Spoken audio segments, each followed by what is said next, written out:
Good morning.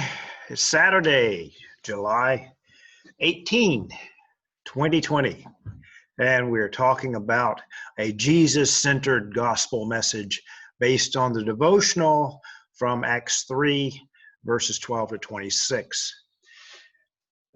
And what I wanted to focus on this morning was how Peter took advantage of this window dressing situation, the healing of the blind man, made it clear that it wasn't him, it wasn't the disciples who were doing this.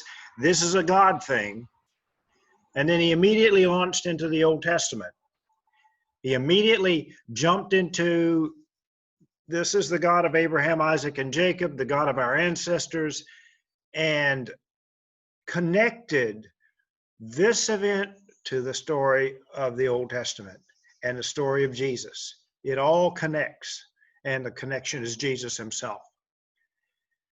I've been reading some fantastic books lately on this whole subject of Jesus in the Old Testament and the life of Moses and how Jesus fits into everything.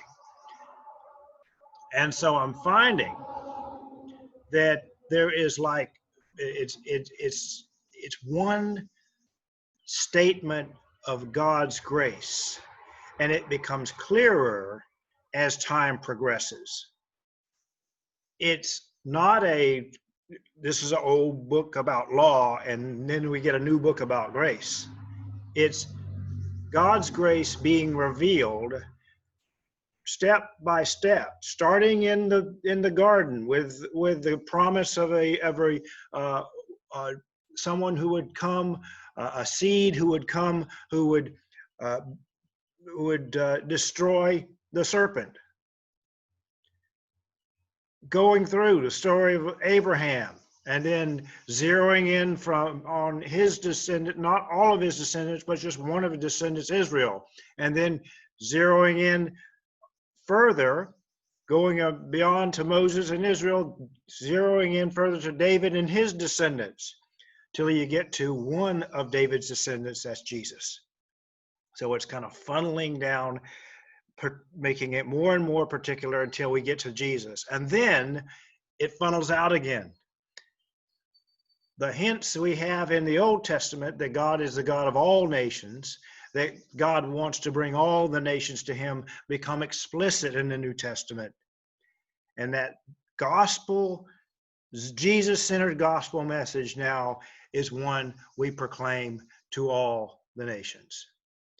What is happening for Peter is he has an opportunity to once again go to his people and say, this is what God intended all along. Jesus is it. It's a Jesus-centered gospel message. And you and I have that opportunity as well. We have one life and one chance to tell the message that God has. Don't waste it talking about this or that or the other thing. Focus on Jesus.